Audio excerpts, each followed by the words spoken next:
Welcome to a Wonder Junkie podcast. I'm your host, Ryan Anderson. And if you enjoyed this episode, be sure to rate the show. That helps people to discover it on Spotify, YouTube, iTunes, and it's also on Rumble. Enjoy the episode. What we call reality is in fact nothing more than a culturally sanctioned and linguistically reinforced hallucination of some sort. Well, thanks, Garrett. Yeah, thank you, Ryan. This is going to be fun. Yeah, absolutely. I met you, I guess it was a couple months ago. When was your event? July 18th. Cool. So July 18th, I went. John Jarecki, I think that's how you say his last name. Yep. He was on my podcast about a year ago. He's a brilliant young man, and he invited me to your event in Scottsdale, and it was a fundraiser.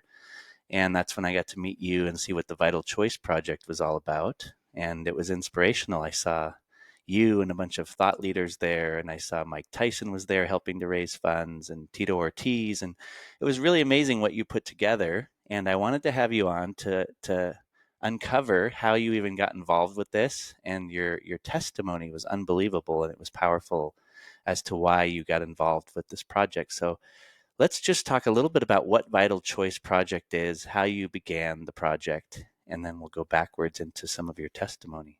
Yeah, so the Vital Choice Project started out as an idea of like, how do we fix the healthcare education system? Because a lot of the problems that we're having in this country right now around health and just the overall societal norms of health stems from a lack of education.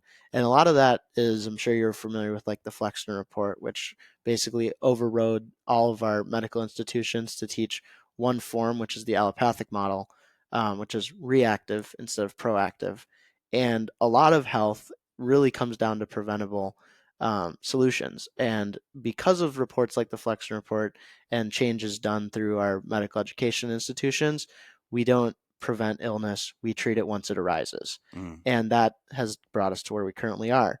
So my best friend and I, Ashton, who is also at the fundraiser, he and I hopped on a FaceTime call. I was still working at Turning Point at the time. And he was basically like, we started talking, how do we do something where we can bring the next generation of health leaders and healthcare practitioners into this preventative model that's now hit the mainstream and is finally being represented even in our government now with people like RFK. Mm-hmm. And we were like, how do we bring this to the colleges? Because if we truly want to change healthcare, we have to change the way it's educated so that once people are becoming practitioners, they're not just salesmen for pharmaceutical companies and they're actually treating people on a personal basis, because the one size fits all idea of medicine doesn't work because everyone is their own independent being. Yeah. So that was the goal behind starting this organization, is building communities and chapters, if you will, on college campuses, giving students the funds to take nutritional courses and preventative courses outside of just their mandated allopathic models. Because a lot of people don't know this. The American healthcare education system mandates you to take pharmacology, but nutrition is completely optional. Wow. So that was the big push behind the Vital Choice Project, is students have a vital choice to make going into their careers. Are they going to become healers, or are they going to become dealers for the pharmaceutical system? Wow. So there's going to be a ton of pushback, and you just began this project. And I'm familiar with Flexner Report, but I'd love for anyone listening that's just now beginning to hear about it. This is a big piece. Can you just describe a little bit more about it, when it happened, and what it's tied to as far as the funding and why the institutions are so driven off of one model? Yeah. So backstory is, before the Flexner Report went into effect, our hospitals were completely different. We had sunbeds. We were basing medication and practices based off what does that person's human body need, what are they deficient in, and treating medicine that way. We had kind of this bridge between reactive and proactive models. And the problem with preventative healthcare back then was it wasn't profitable. And so when a bunch of groups like the Rockefellers and Carnegie families got involved in seed oils and petroleum oils, they realized that there was a lot of money to be made if, not saying that they directly knew this was going to happen, but there's a lot of money to be made when people are chronically sick. You can put them on basically a subscription to their medication, and that's how they have to go about life. So I believe it was 1912 or 1917. I can't remember the exact year that the Flexner Report went in, but it was funded by the Rockefeller family to basically um, push the allopathic model and throw away our homeopaths, holistic, naturopathic medical practitioners, and completely overhaul our medical system. So funding went towards allopathic pharmaceuticals.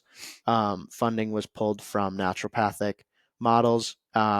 We don't have sunbeds anymore, which is a Mm. huge thing, hence us wearing blue light blockers. Mm-hmm. Um, and that was kind of the real first domino to fall in this where our healthcare currently is. Yeah. And so I suggest anyone watching go check out the Flexner report. You're going to have to do some digging to find the best overviews of it, but in short, the Flexner report is what changed our healthcare system into a fully corporate captured allopathic model, and it gave the people that were in control of the allopathic model the framework to be able to completely corporately capture our healthcare institutions. Yeah, no, I appreciate you sharing that. And it is creepy. I've spent my time digging into it, and it's unfortunate because it really pivots away from all of the things that we humans have a natural birthright towards.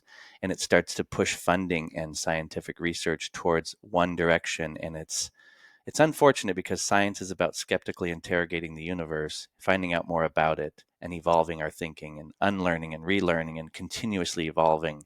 And then we saw during the pandemic what happened with Fauci, and these people get put into these positions of power and they say, don't question the science. And it's like, that's the actual opposite of science. Science is to question and interrogate everybody, including yourself, and try to prove yourself wrong and try to prove the models that we have wrong and to continuously update our thinking.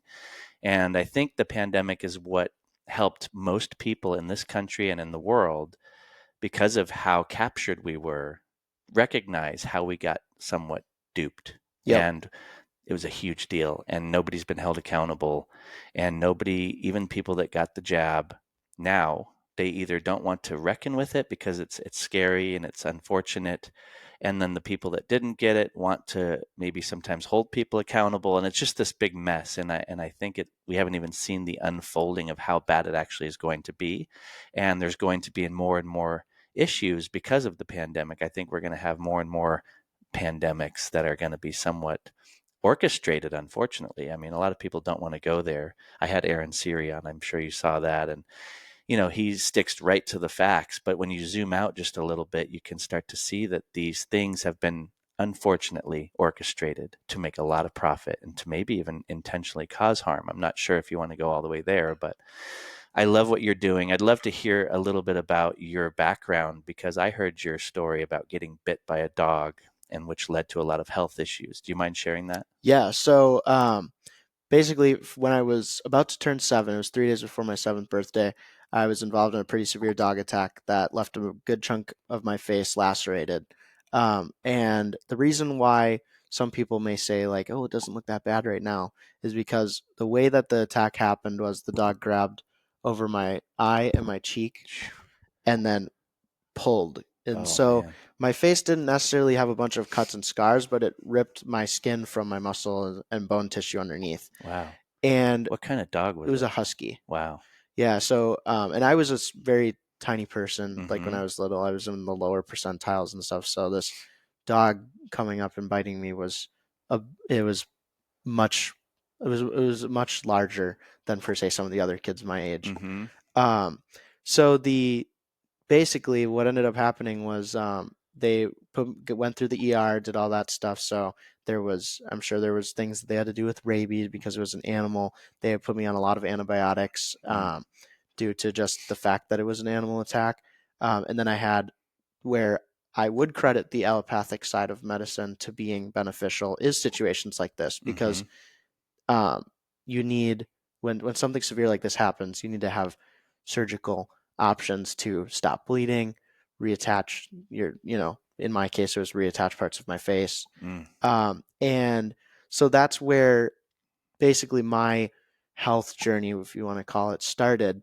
And I didn't know that it started then because I didn't really get into this until I was about 20. Mm. But looking back on it now with everything I've learned, being on antibiotics for a long period of time, having reconstruction surgeries starting from like when I was 8. Last one I got was when I was 15. Oh, So I had wow. like tear ducts was one, saliva gland. I've had scar tissue removed, um, Wow. just drainage situations, some things with Mm-hmm. teeth. But basically, the when you go through that and you're on antibiotics and surgeries and medicated for long periods of time, the chance of side effects goes up. And while I can't confirm that what I later got was ulcerative colitis when I was 20, I can't confirm that uh, that or when I was 21 actually, just briefly after I turned Mm-hmm. 21. Which is what? It's in it. Ulcerative colitis is a inflammatory bowel disease. So for many people, you've heard of like IBS, Crohn's, and Mm-hmm. ulcerative colitis are like the big three. Yep. So for me, it affects anything from my colon to my rectum, and then that's just it's mucosal wall inflammation, Mm-hmm. deterioration, things like that. And sometimes it can get severe enough where people have to have their colons removed, they have to wear an ostomy bag, Wow. and things like that. I obviously was able to avoid those situations, but a lot of it, while I can't confirm it, probably has to do with the fact that my microbiome was killed Yeah. by long periods of time on antibiotics, and then going into it, the system failed, and that's when my eyes were opened even wider to the problems because I was misdiagnosed with pancreatitis the first ER visit.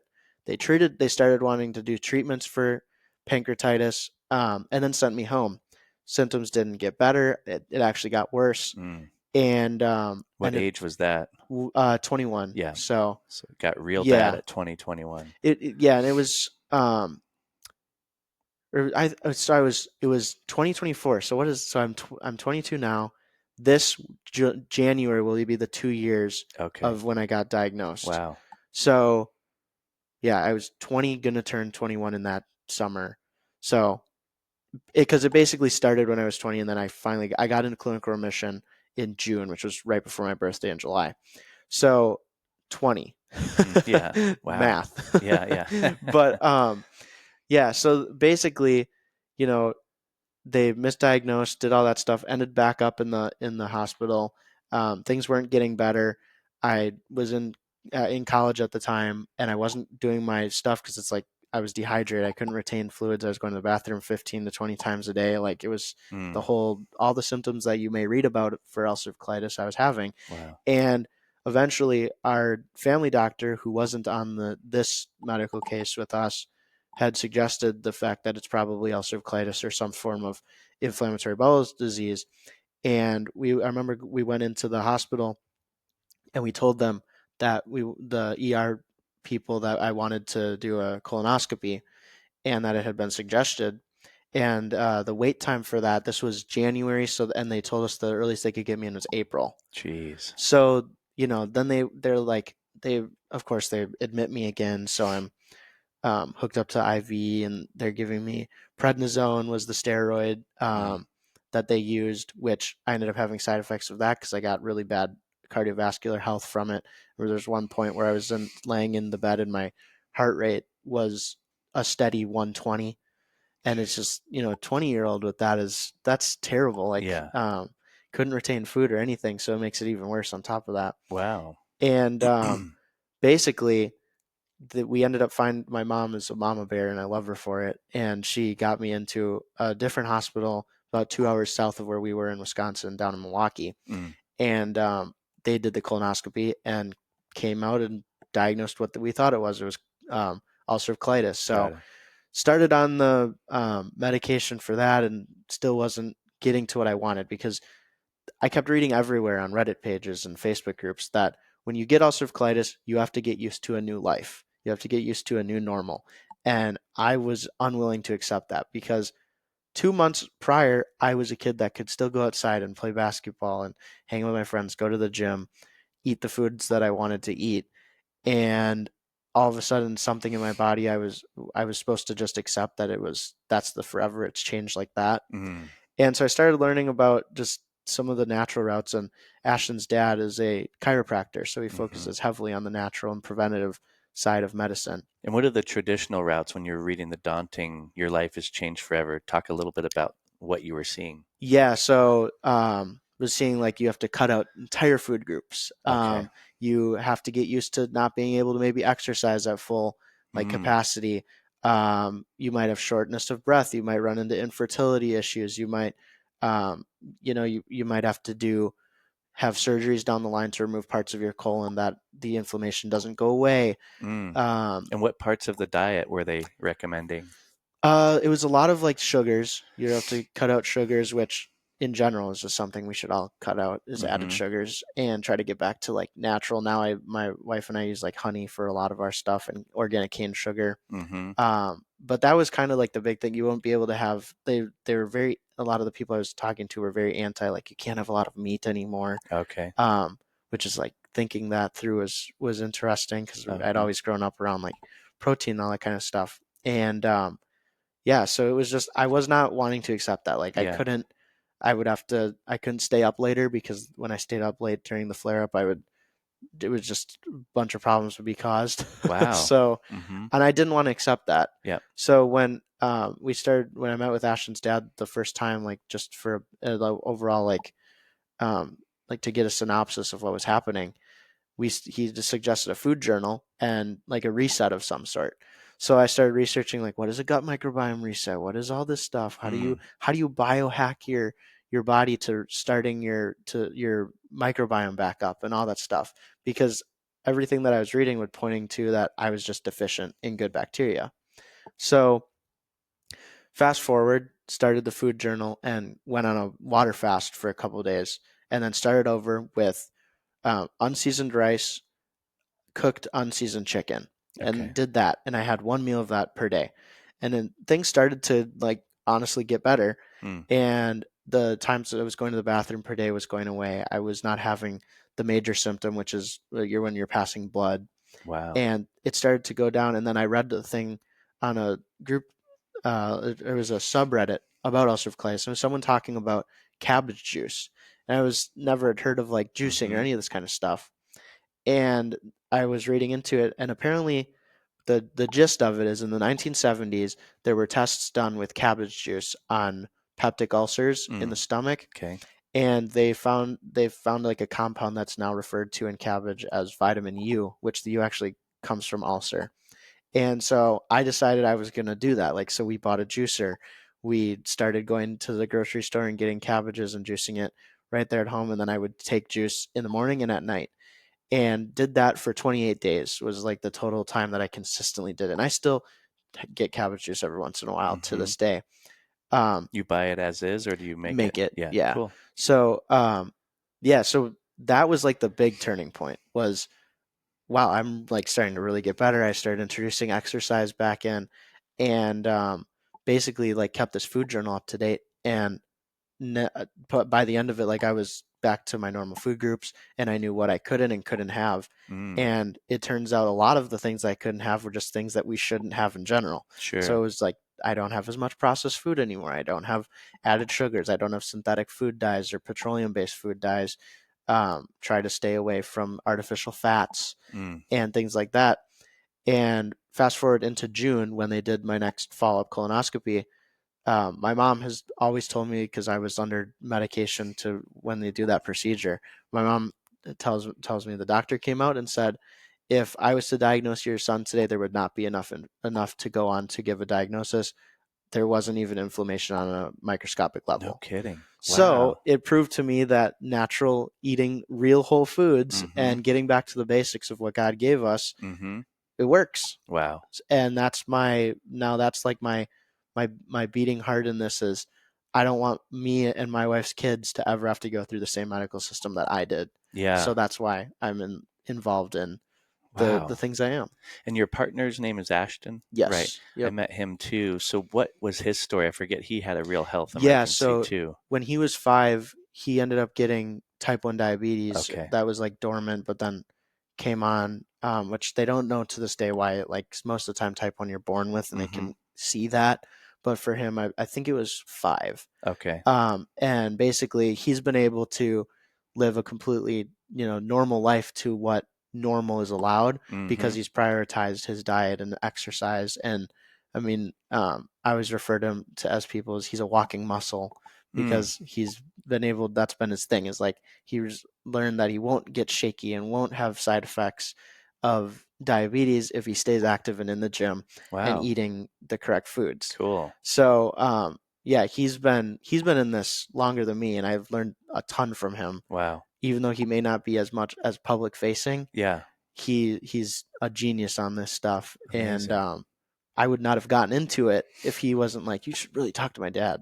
Yeah. So That's so cool. What does his dad do? chiropractic. Okay. So, yeah, and it's funny because those people in the chiropractic arena are some of the most open-minded when it comes to thinking about holistic healing and Yeah. health, and I always appreciate that. And a lot of people just write them off as quacks, but that's what the Flexner report created, was this dogmatic, it's like a religion of Hmm. how we view one model versus the other. It's like, let's look at both and let's just be honest about both and realize, like, hey, it's good. Like when we Yeah. go to the ER, it's great to get surgery, or it's good to sometimes get on medicine for a short period of time to figure out what the symptom is and then get to the root of it. Yep. But I really appreciate that young people like you are doing this, because it's hard when you have that much funding coming from pharma. They have their hands in everything.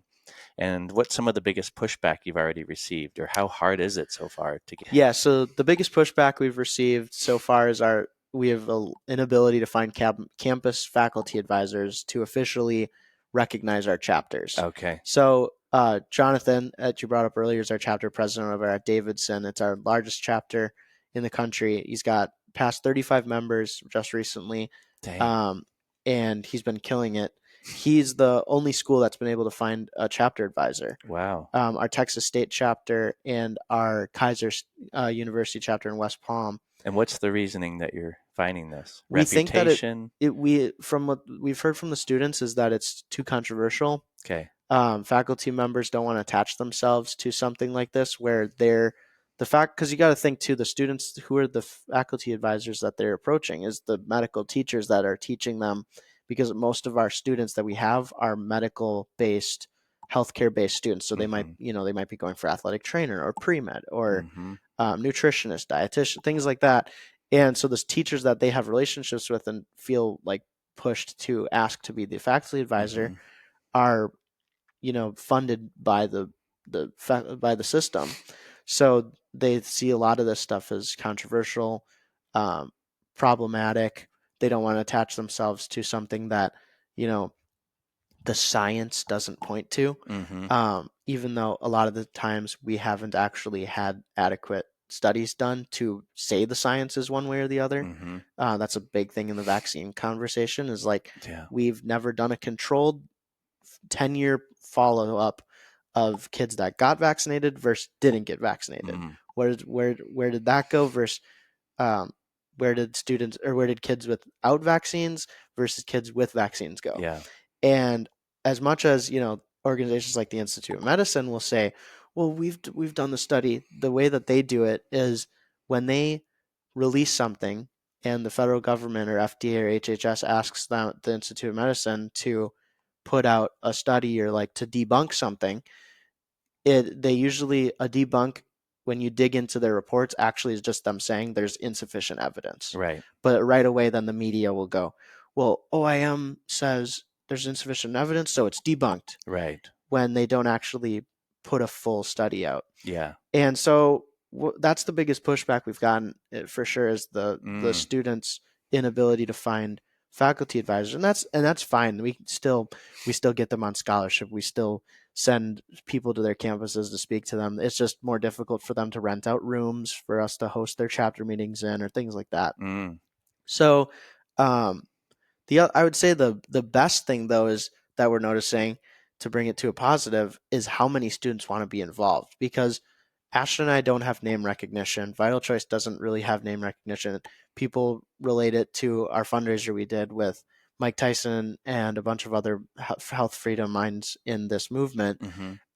But they don't necessarily know the Vital Choice Project yet as a name brand. Right. But when we tell students, and students are on campus telling them what we do, Mm-hmm. tons of students want to get involved because they want to learn about Sure. juicing. They want to learn about breathing exercise. They want to learn about sun bathing. They want to learn about biohacking. They want to learn about blue light and the effects that that has, Yeah. because it's not being taught to them, but they hear whispers of it on social media or whispers of it in friend groups. Yeah. And so when we bring it to them, a lot of students are very excited and interested. We hosted an event on Davidson's campus with John Richardson from the Richardson Nutrition Center, which focuses a lot on amygdalin and its effects on the human body to preventing cells from mutating into cancer cells. Hmm. And we hosted like a campus speech at Davidson where he spoke for half hour to a room of, we had 25 students, and they came and learned about nutrition as medicine. Cool. And it was really eye opening to sit through that, because it was like, one, it was, this organization is real now. Like, this is really cool. We have like our banner up and there's someone speaking on our behalf and 25 students came with 2 weeks notice Yeah. while they're in the middle of studying. Mm. And Was it recorded as well? yeah, it was Cool. recorded, but the audio got really screwed up because Mm. the mics didn't work. So Oh. we're trying to get it edited through and stuff, but Mm-hmm. timing Yeah. wise is just Sure. Yeah. difficult. But at least future Yeah, ones will reach more people too in that way. exactly. Yeah. And it was really cool to just see this room of students having a conversation about medical freedom, about nutrition as medicine, about what's happening in HHS reform with RFK. Mm-hmm. And it was just really exciting to see so many students that were going into the medical field asking him questions of like, well, we're learning this. What are your thoughts on this? And diving into things like Flexner Report, and just seeing that students want to have this conversation Mm-hmm. was so eye opening to me of like, okay, this isn't just an idea I have Yeah. to take over the health of college campuses and make it natural. Mm-hmm. This is something that could actually be obtained. It's amazing. Yeah, and there's so much more access to information now with podcasts and people being young kids that are going through the system. They can see how stuck it is and how Yeah. they have to spend most of their time hoop jumping and busy work and trying to format their papers and somewhat memorizing information. And that information can be so outdated at this point that when you pull back a little bit, you're like, I can learn exponentially more faster and more nuanced perspectives from so many of the thought leaders in the world. Like I was listening while I was at the gym this morning to Huberman talking to Glenn Jeffrey. And I had Glenn on the podcast who's talking about light, and he's a neuroscientist that's studying the effects on light on mice, blue light, red light, all these Hmm. different things. You're not going to get that when you go into college. Yeah. And it's unfortunate. And that's why I like that you're doing what you're doing, because the models are just broken. People are going into debt for college. You can look at the college system as like such a real problem in its own, because you're putting kids into such massive amounts of debt Yeah. to almost indoctrinate them at this point. Not everyone, like if Hmm. you're going to go into the STEM fields, we need engineers and we need surgeons, but now they just invent new degrees that mean absolutely nothing, and you come out with all this debt and you can't really get a job. And then if you do get a job, you work for corporate to Yep. pay off your debt, and it becomes an enslaved system. And a lot of young people are so thirsty and so brilliant, and they want to do things that have an impact. So I think people are going to either start opting out of college and learning on their own, or going into different trades, or who knows, but or they go into programs like the ones you're trying to create inside of the colleges, where they actually allow people to have access to more broader, robust, holistic information. Yeah. And I think that, like, to your point of college, I dropped out from, I was going for business administration. I want to go to law school. Mm-hmm. And I dropped out in my beginning of my junior year to pursue like this kind of health movement. How do I get involved with my story in the background, and how can I go and like influence the policies, and how can I get involved to make sure that the future we're building is healthier than the one we currently are on trajectory for. Mm-hmm. And at that time, I was working for Turning Point Action, which was Charlie Kirk's organization. Mm. Um, and I learned a ton just being there of like the systems at play, because Charlie was one of these. A lot of people think of him as like this hard right leaning figure, whatever you want to say, but to me, I feel like he was just somebody that gave Gen Z a voice of the things that we are concerned about. Mm. And affordability, like you're mentioning, is our biggest thing. We need to get back to being able to afford a life. Mm-hmm. And my wife and I are expecting our first kid this summer, Mm-hmm. and we're trying to get a house and all that kind of stuff. And it's, interest rate at the end of the mortgage will cost, and we'll pay double the price of the house just based on Yeah. interest. And a lot of that has to do with corporations like Blackstone, BlackRock being able to go in and buy single family homes for cash value. Yeah. And the normal person can't buy a house with cash, so Mm-hmm. they buy it out and put us into a renter society. And Gen Z doesn't want to be like that. Yeah. So And they're pissed, which yeah, is good. exactly. And I think, like, to me, we just, like, the way if I could swipe a pen to would fix the Mm-hmm. housing market, the thing I would go after would be to stop private corporations from being able to own single family homes. Yeah. And I think that does, because that's not going to put a dent on things like Airbnb and vacation homes, because their Airbnb uses homes that are owned by normal people, not Mm-hmm. corporations. And then you just are giving Airbnb access to renting out your properties I through see. their service. Mm-hmm. So to get rid of the problem and open it up is to just make the playing field even again, Mm-hmm. remove the overreach and the mass capital that these large corporations have from on the housing market, and let everyday Americans, you know, bid back and forth over the prices that they can afford. Yeah. Instead, that you put in a bid way over the price, and BlackRock or Blackstone can just come in and Yeah. snatch it up. Yeah. So, and that's why I like Charlie so much, is he was willing to talk about things like this. And he had a whole branch of the organization was devoted to the Healthy Americans Coalition, which was to just bring people together around health and have conversations like you and I are having right Mm. now. And it didn't matter if you were left or right. What mattered was, do you think the healthcare system is broken? Yes? Okay, here's your new group of friends. Now let's figure out how we can lobby our local rep, or remove a sitting congressman, or get the right people in the right places. Yeah. And that's why I think coalition building is so important. I love it. And when you were around him and starting to see some of the politics and some of the architecture that's involved in blocking certain visions and movements, there's something blocking. And it seems like it's obvious now when you get RFK, who seemed not politicized in the beginning. He was writing books about Dr. Fauci, and he was, I was like, wow, this guy's really on board. Like Yep. during COVID, actually, is when I started hearing him speak for the first time, I think, like really listening to him. And I didn't know Bill Gates was so corrupt. And, I'm like, oh, let me look into this. And I'd watch both sides of the story and go, okay, this is not making sense. And it starts unfolding more and more.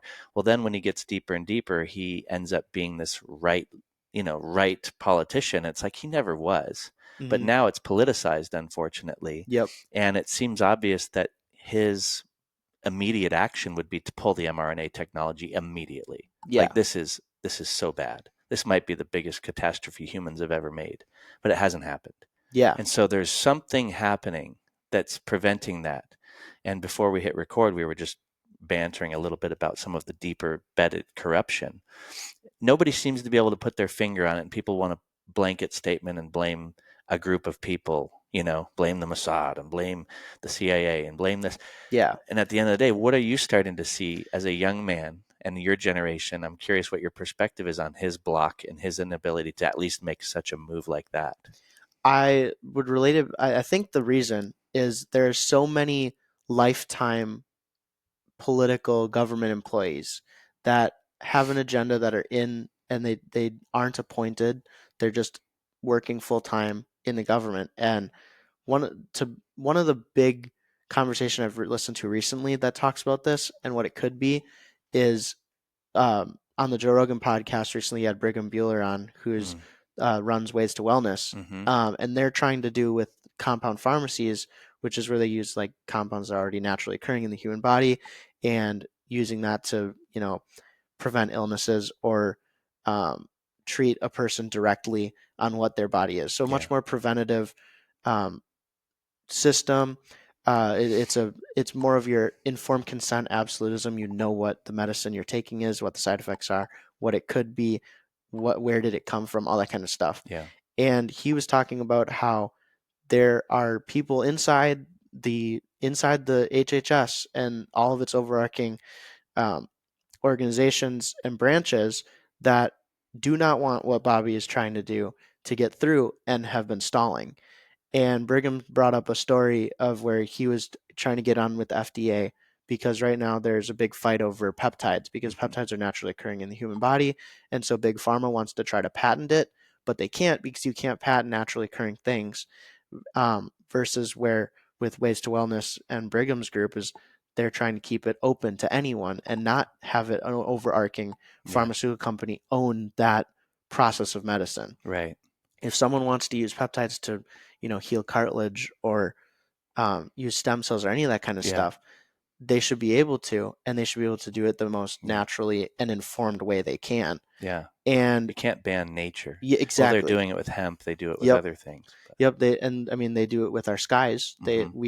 We have so much cloud seeding going on, Yeah. geoengineering everywhere. Mm-hmm. Um, Which is now people are starting to slowly not be considered a conspiracy theorist yeah. for that because there's states that are actually blocking it. hmm And I had a guy on about geoengineering, and it's mind blowing. Yeah, it's absolutely wild what they're like. You have states like Florida that have banned geoengineering, Mm-hmm. and then you get people that say, "Well, it's not happening. It's not possible." And it's like you're a conspiracy clown. Sure. And it's like, well, a state just had to ban it from happening. And then you have countries around the world like the United Arab Emirates with Dubai that Mm-hmm. openly will like broadcast out and celebrate how advanced their cloud seeding technology is because 30 years ago they took a desert and Yeah. turned it into now a tropic Yeah. known as the city of Dubai. Yeah. It's So crazy, you man. have we know Yeah. geoengineering and weather modification is a real thing. Yeah. And the Defense Department's been doing it for over 80, maybe more years, 100 Yeah, years.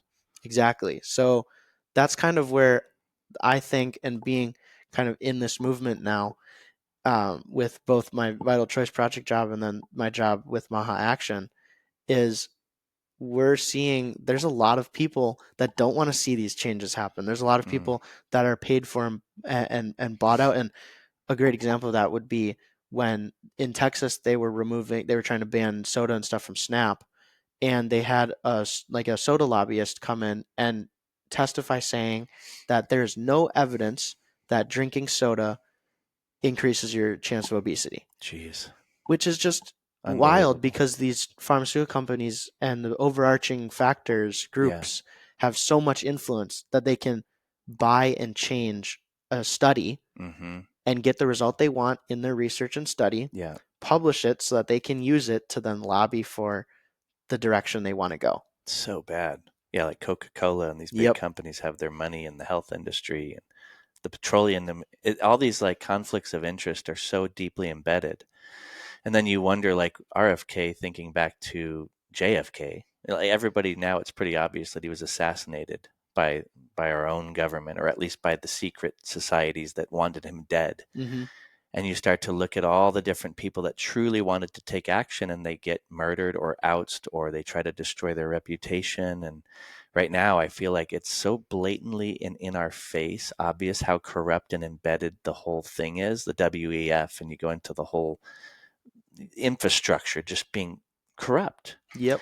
And people like you guys, the younger generation, is frustrated, but a lot of them are just going like, well, we don't even want to partake in it. We don't want to even vote because we know if we vote somebody in, they're going to be tied to all these giant corporations, and they almost feel helpless.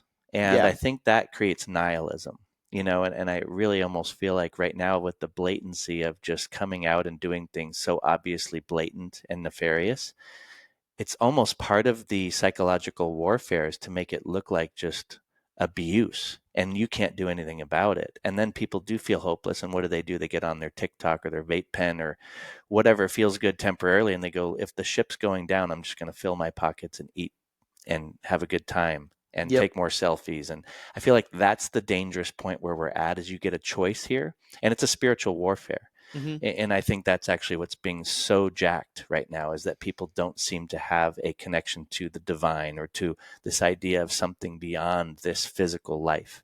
And if you wanted to be in power, you would want to have control through fear mechanisms. And that's what the pandemic showed was like we saw how susceptible we were to being completely hijacked as a species, the whole planet. Half the Yep. planet got the jab, if not more. And it's just like, is that a good sign for us? No, it means that we're so distracted whether it be the screens or the technology or the propaganda.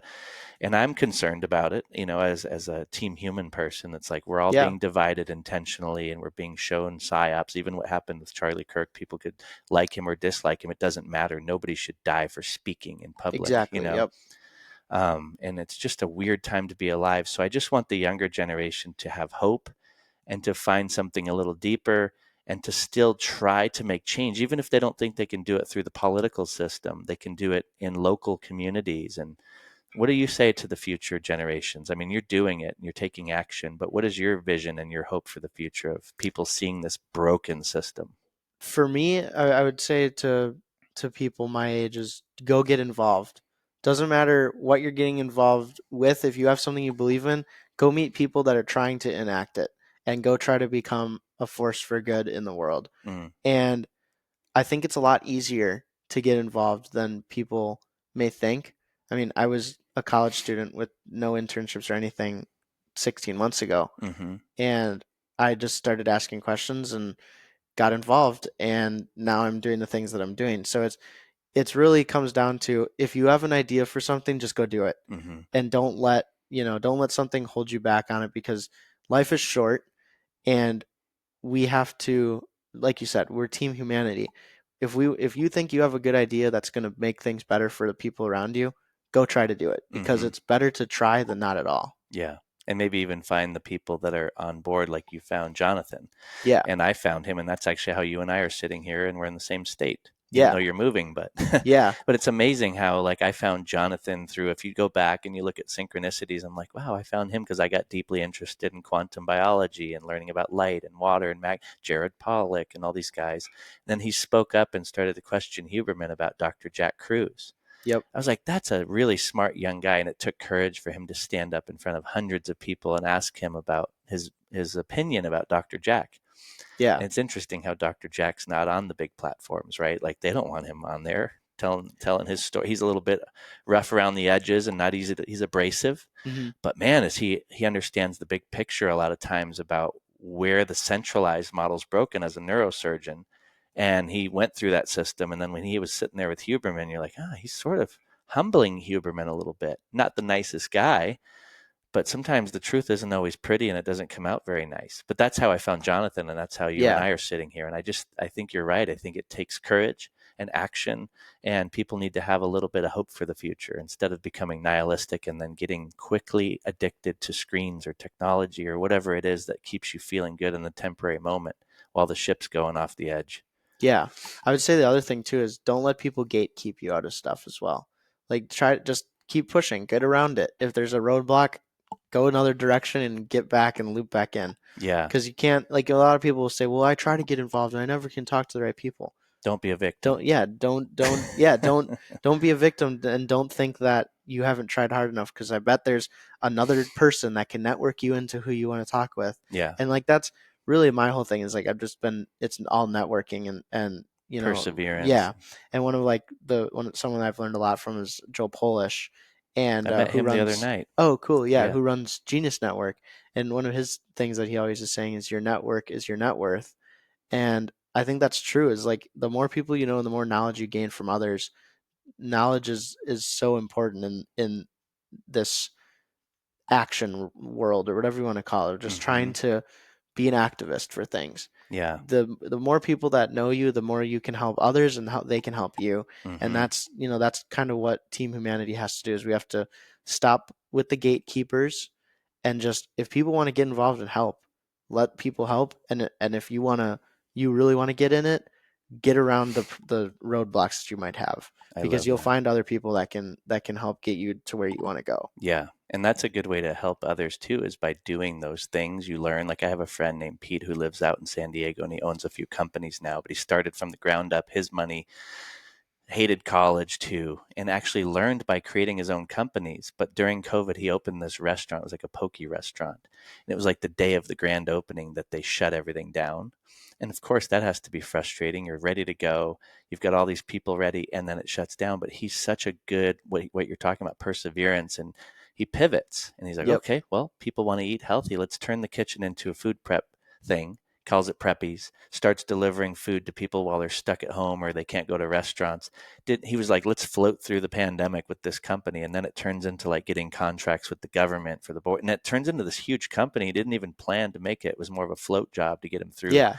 But I just love his mindset, always inspires me, because these Yeah. entrepreneur guys, anybody who's carving that path, and it's been through all of history, you look back and it's like people didn't even know the world was a sphere, and they were sailing in different directions just to go seek different opportunities and risking life. And it was freezing. And Yeah. this desert here in Arizona a couple hundred years ago, it's like just to come west was so hard.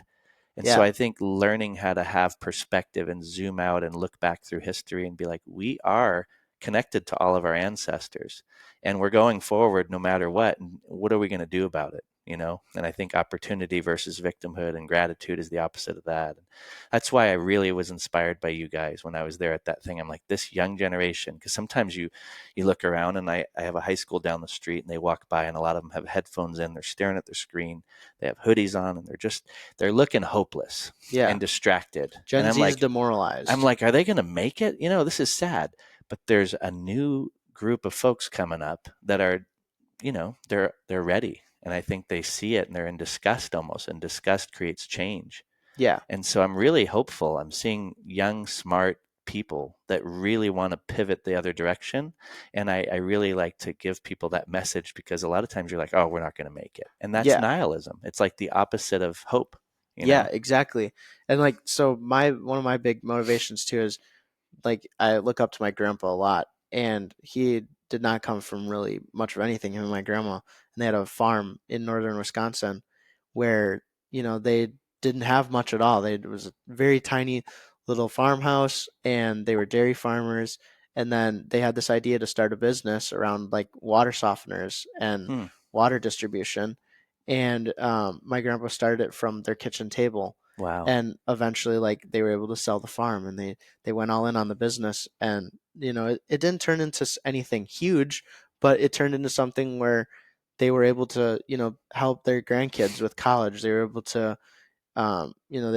they got a little vacation house down in the Rio Grande Valley Mm-hmm. in Texas, and they were able to chase that American dream that I think so much of Gen Z wants to get, but it's so far out of reach right now Mm-hmm. due to all of the overarching powers that are at B. Um, Mm. and That's where I think you just have to find something that really motivates you. And I mean, my grandpa's like a mentor to me as well. Like, I've learned so much from him of what he did and how he did it. And I mean, they were, he was in a ton of debt starting business and all this kind of stuff. But they just kept going, and eventually they were able to achieve what it is. It might be a little bit harder now for my generation, but I think that if that's why I like this new like right left merger that this like America First, pro America coalition, whatever you want to call it, is getting, is they're realizing, both the right and left Gen Z is realizing, there is so much problems right now.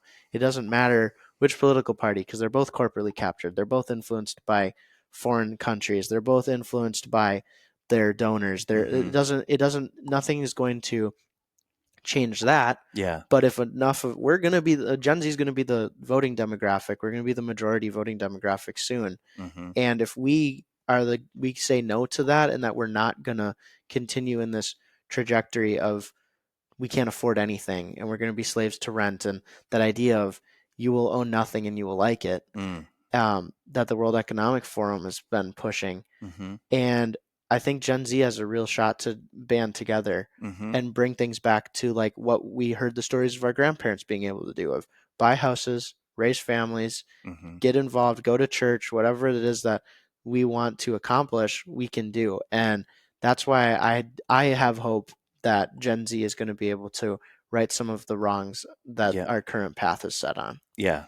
And even broader, like looking deeper, it's like Gen Z and this time period of being alive, we're comparing it to like a very short period of time. But if you look through history, it's like this is actually one of the easiest times ever, with the internet and being able to get different gigs and meet people and fly to another state and just start anew. And you can be sitting at a cafe and you're connected to different communities and opportunities. And it's like a miracle, Yeah. and you have fresh running water and clean resources. And as much as there's all the stagnation and the grossness, we can look in that lens, or you're also like, dude, this is actually the coolest time to be alive. Even if you don't have the house and the picket fence and the kids that the guys had in the 1950s, it's like, this is like, you can go and travel to other countries right now and do these like work to trade things. And you can learn new languages. You can start groups really quickly like you're doing.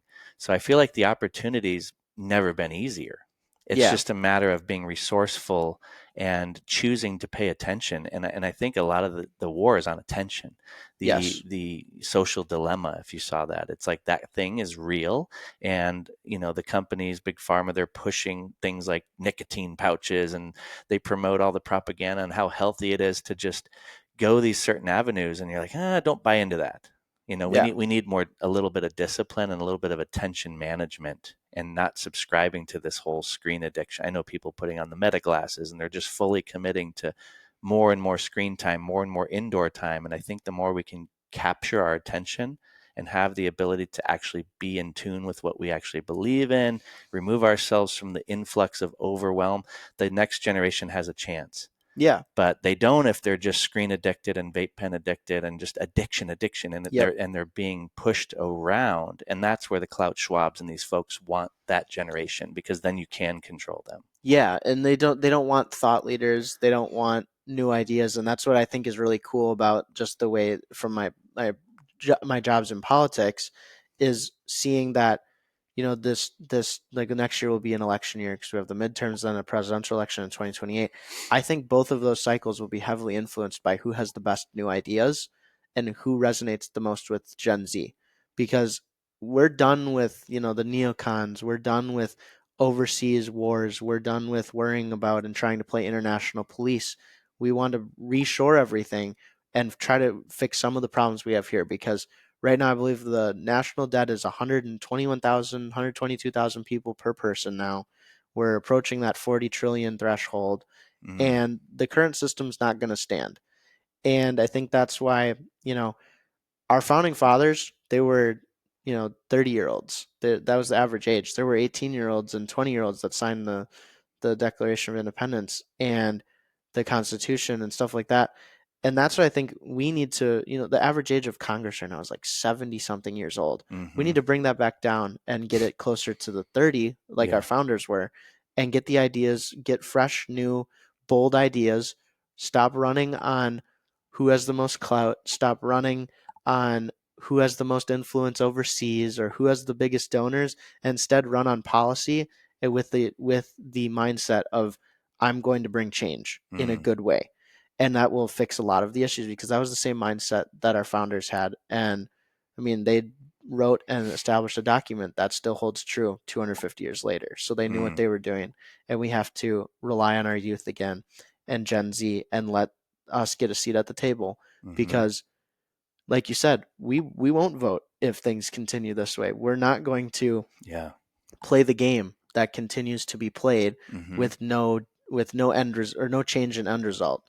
So whichever whoever starts to realize that first, that's when things I think will start to change, and we're going to get we're going to set ourselves up for a better future. And I think Gen Z will be motivated to do it, because I'm meeting a lot of people my age that are like, it's go time. Yeah. They're Let's go fired fix up. it. Yeah. Yeah. I love that. Thank God for that. Yeah. Yeah, and I love like even musicians and artists. Like a lot of times you think I need to get involved politically. No, your art, your craft, whatever you're doing locally can have the biggest movement. Sometimes music is what changes culture. Yeah. Poetry, books. It can be so many things. We just have to be open to what that is. And each person has their own unique capacity to serve and to do better. And I really do believe in this next generation coming up and making the wave. We're going to go through some hard times, but it's going to create outcomes. And I just think having hope and believing in the future is much better than becoming nihilistic. And I am Yes. concerned, and that's what they want to create. If you were a psychological warfare operator, that's what you create, is demoralize people. They talked about it 30 Hmm. years ago, and they've got it working out so far. But I'm inspired by this next generation. So what's your vision for Vital Choice Project? My vision is to something that me and Ash were very clear on when we started is someday we hope it doesn't have to exist. We hope that someday we have done enough where kids are going to medical schools and colleges and universities now, whether it's their undergraduate degree into something health related or going all the way to being a neurosurgeon, that they are getting gold standard science, a full being allowed to practice a scientific system, Mm-hmm. and choosing to heal people the best way that individual patient should be healed, whether and also being able to avoid the financial overreach. Someday, my goal is that Vital Choice Project will have chapters all over the United States, in all 50 states. I would like to have chapters in, and we have students that are having those conversations on campus, putting up a fight against some of their professors, putting up a fight against maybe their school boards, Mm. and saying we're not going to continue on this model. We need a healthy handshake between allopathic and naturopathic medical forms, and we need to get back to prioritizing keeping our population healthy, not just worrying about it when they get sick. I love that. If you were sitting here with like Jeff Bezos and somehow you convinced him that, yeah, this is a good idea, let's go on board, and he just said, I have an unlimited bank account for you, what would you start with? I would start with a national field program so that we have a team of people that are like the networkers, and we just go deploy to college campuses and start having those conversations with as many students in the healthcare field, or even not in healthcare. We have students that are comms majors, marketing majors, business majors, but they just want to learn about natural health and what that really means. And I think that if somebody said, here's an open bank account, go complete the Vital Choice Project mission, the first thing that, Ash and I would do is just go start having conversations. And Mm. my reasoning for that is that was Charlie's whole thing. The moment people stop talking is the moment problems happen, which is Mm. what we saw happen. Mm-hmm. The people didn't the person that shot him, whether that's the person they really want to tell us who did it or not, The they forces. didn't Yeah. want his speech to continue, and his speech has stopped and violence has happened. And that's was Charlie's whole thing. And that's why I think, you know, the medical world, where this debate on medical freedom and all this stuff might not be violent, I think it is because they injected half the world with an experimental vaccine, and Mm-hmm. that's going to cause. We've seen myocarditis. We Mm-hmm. FDA or the HHS just released recently that there were 10 people that died directly of problems with the COVID vaccine, and they were kids. Mm-hmm. And so, to me, I feel like medical malpractice is a form of violence because it's Yeah. directly infringing on people's ability and right to life. Yeah. So, And no one's been held accountable. exactly, and that's one of the big problems I Yeah. have And they're with. giving it out still to kids. Yeah, It's yeah, unbelievable. it's very sad. Yeah. But the good thing is we've seen the support for childhood vaccines drop drastically over the last 20 years. It's dropped even more due to COVID. And I think COVID really did backfire on the powers at play because Mm-hmm. they thought they were going to get everyone to shut up and do something, but there were too many cracks in it, and people got louder and are starting to do something. Yeah. And that would be my whole thing is I can only be in one place at one time, and I have my wife and future family to provide for. But that would be if someone came in and said, "Here's an unlimited bank account." Mm-hmm. First thing we do is let's get a field program and let's go start having a conversation, because the more people that want to have the conversation, talk about it, the faster opportunities to bring change would be. Yeah. And then you start to impregnate ideas, and ideas start to have sex, and then they give birth to new ideas, and people with different skill sets all start to emerge with different programs. And Yep. so I'm all about freedom of speech and freedom of transmission of ideas and Yes. sharing and connecting and network. I mean, that's what this is. It's Hmm. like, even if one smart young man hears this conversation is inspired by you, you never know what their capacity is. Yeah, this is So exactly what happened with Jonathan. He came across us on social media when we did a post with Dr. Joel Warsh, cool. who wrote the book Between a Shot and a Hard Place, which is about vaccine science. Mm, And Jonathan saw it, reached out to us, asked to start a chapter, and we started in we started in July with one student, which was Jonathan, and he brought us our other two chapter presidents. it's amazing. And now we've gone from 3 students in July to we're going to end this semester at the rate we're at 79 students right now, and we think by Christmas break when they disperse for their after first semester, we'll be pretty close to 100. That's so cool, So, man. it's really, really exciting because Ashton and I aren't like, we're not community organizing geniuses.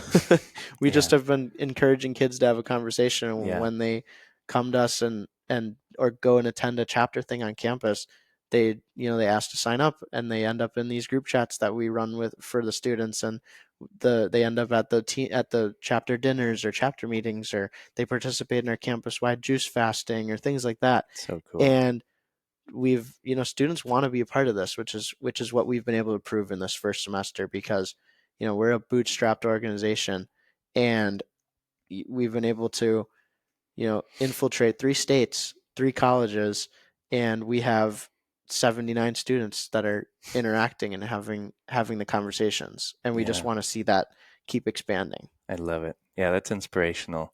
And Jonathan interviewed Gerald Pollack. I don't know if he listened, but that's like my favorite interview of his. He's so good, and he's young, Yeah, and he's so genuinely curious. And that's what I saw with you guys when I met you at that event, was just passion, curiosity, integrity. And you can move giant worlds with that kind of energy. So, and people feel it, yeah, and so they will fund it. And then you meet like a Joe Polish. He's a master marketer, and he knows how to connect you to certain people. So these conversations are powerful. yeah. So, And the cool, like Jonathan, we brought him and some students out to Eudaimonia, where Jonathan was there for work, but we had brought and funded a couple other students to come with too, through the activity grant program at TVCP. And Jonathan got to ask Huberman a question again, which we posted on our social media and on his social media, and hmm it was really cool listening when he started asking the question. Huberman cut him off and was like, "Great content that you're putting out," and was like hyping Jonathan up and shouted Jonathan out to this I saw that. convention center of 5,000 people. Yeah. And it was really cool to see, like, that's the students that are building Vital Choice Project. hmm Those are the students that are making vital choices on their campuses and are going to change the future, because you have someone like Andrew Huberman, who's got 7 million followers, hmm is watching Jonathan, Yeah. and it genuinely thinks what he's doing is impressive. Yeah. So we couldn't be more proud of our chapter students there, and our chapter leaders. We've been blessed with the students we have that are running our chapters, and we're very excited to see the future of this. Yeah. I'm excited to help connect you to people and to be a part of it too, and to watch what you guys create. It's amazing. Yeah. So I always ask everyone, I don't know if you know this, but if you were going to die today, this was your last day on earth, what would you want to share with the world? I would want people to. That's a good question. I would want people to, one, follow God and get married. That would be like my generation. That's like, to me, that's been the most fulfilling thing. Like, and like with my wife and I, like, we're very strong Christians, and that was something that's been, our faith in Jesus has been something in our center of our relationship for a while. And seeing, like, we went to our ultrasound here about a week and a half ago now, and getting to see, like, our future kid that's going to be like, that's our family. Mm, And that's what I would say to people is, if I were going to die today, I'd want people to go follow God and get married so that they can have families, because it's the most fulfilling thing ever. And my family is my wife and our dog right now, but it's going to expand soon, and I could not be more excited. I love it. That's beautiful. I really appreciate what you're doing and who you are, and it was nice to connect with you and hopefully extend what you're doing to more people. Yeah. So it's really Thank an you, honor. Sue. I love doing these podcasts and stuff, and I don't get to go on them very often. So when people invite me on, I'm super excited to do them. So this has been a Absolutely. ton of fun. Cool. Well, thank you. Yeah, thank you, Ryan. Absolutely. Thank you for listening to the episode. If you enjoyed it, please share it and subscribe to the show and rate the show. That helps people to discover it. And enjoy the next episode. What we call reality is, in fact, nothing more than a culturally sanctioned and linguistically reinforced hallucination of some sort.